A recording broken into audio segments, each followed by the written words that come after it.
Привет, я Ксюша. Давай вместе свяжем такие яркие модные резиночки, которые заполонили просто Pinterest. Если тебе интересна тема вязания, подпишись на канал и пиши в комментариях, что бы ты хотела связать. Для резинки нам подойдет вообще абсолютно любая пряжа. Я буду свою вязать из акрила в 2 нити. Конечно, сама резиночка. У меня вот такая маленькая и немного тугая. Если нет такой, то можно взять даже бельевую резинку и сделать ее самостоятельно. Для наглядности некоторых моментов я взяла линейку, но ты сможешь справиться и без нее.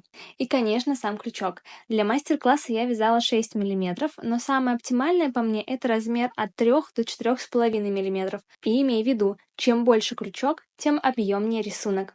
Вначале можешь измерить резинку в растянутом виде. Наша вязаная часть должна быть не меньше этой цифры.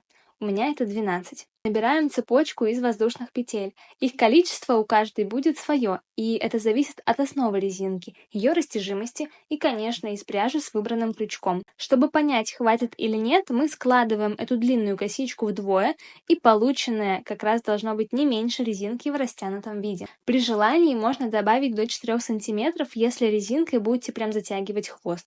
Теперь вязание нужно замкнуть в круг, и важно проследить, чтобы эта цепочка из воздушных петель у нас не перекручивалась, и вот эти косички петелек смотрели во внешнюю сторону. И в самую первую воздушную петлю мы делаем соединительную петлю, замыкая наше вязание. Делаем воздушную петлю подъема, и первый ряд мы провязываем обычными столбиками без накида. Чтобы у меня не было больших дырочек, я провязываю за, скажем так, 1,5 петли, то есть за заднюю полупетлю, и захватываю часть задней полупетли с соседней лежащей петли. Вы можете первый ряд провязать вообще как вам удобно, как вы это знаете, это вообще не принципиально. Как только мы дошли до места стыка, второй и последующие ряды заводим крючок за заднюю полупетлю и провязываем столбик без накида. Это и есть наш основной узор. Можете теперь забыть про начало ряда, включайте любимый фильм, сериал, передачу и просто вяжите обычные столбики без накида за заднюю полупетлю. Так мы двигаемся по спирали, а провязка за заднюю полупетлю нам дает вот такой рисунок, имитацию резинки. Чтобы понять, когда стоит остановиться, то складываем эту получившуюся трубу пополам, и это будет высота резинки. Здесь вы смотрите, как вам нравится. Также покажу вам, как делать узелок, который понадобится, если вы захотите сделать цветную резинку или у вас закончится пряжа, как у меня, например. Мы накрест вот так кладем кончики пряжи. Сначала завязываем узел белой пряжи вокруг желтой нити. Кончик желтой нити просто в центре всего действия. Затем наоборот, делаем узелок желтой нитью вокруг белой.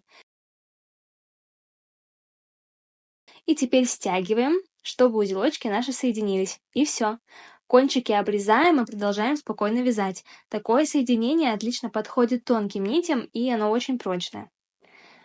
Как только определились с высотой резинки, у меня это получилось 9 см, а вот резинка, которую показывала в телеграме, 7 см, то будем соединять. Выворачиваем наизнанку, и нам нужно найти теперь место соединения нашего вязания в круг в первом ряду.